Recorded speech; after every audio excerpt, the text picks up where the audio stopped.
কেন্দ্রীয় শহীদ মিনার থেকে ভাষা সৈনিক আহমদ রফিকের শেষ শ্রদ্ধা জানানোর আর খবর জানাতে যুক্ত হচ্ছে সহকর্মী সাজিদ সরকার।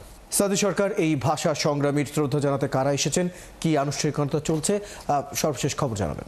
দেখি তার মরদেহ আনা হয়েছে এবং আনার পরপরই তার মরদেহ শ্রদ্ধা নিবেদনের জন্য শহীদ মিনারে রাখা হয়েছে এবং রাখার পর প্রথম সংস্কৃতি বিষয়ক মন্ত্রণালয়ের পক্ষ থেকে শ্রদ্ধা নিবেদন করা হয়েছে এবং তিনি ব্যক্তি জীবনে যতটা আসলে সময়ের প্রতি নিয়মানুবর্তিত ছিলেন, ঠিক একইভাবে তার মারা যাওয়ার পরেও ঠিক 11টার দিকেই কিন্তু তার প্রতি শ্রদ্ধা নিবেদন শুরু হয়। প্রথমে আমরা দেখছিলাম সংস্কৃতি বিষয়ক মন্ত্রণালয় তাদের পক্ষ থেকে যেমন দেওয়া হয়েছে, একই সাথে আর্কাইভস অধিদপ্তর সেখান থেকে দেওয়া হচ্ছে।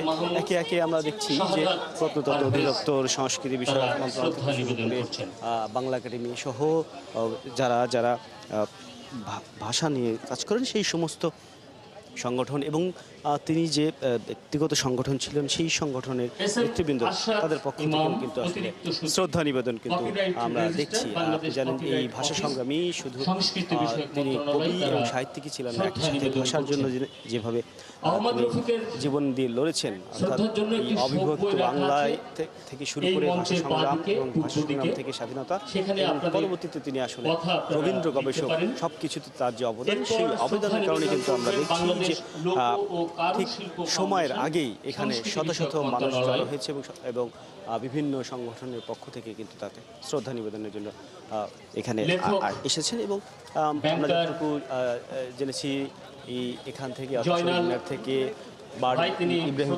কার্ডিয়াকে তার মরদেহ নেওয়া হবে এবং তার ইচ্ছা অনুযায়ী, অর্থাৎ তিনি আগেই যেটি জানিয়েছিলেন তার মরদেহ যেন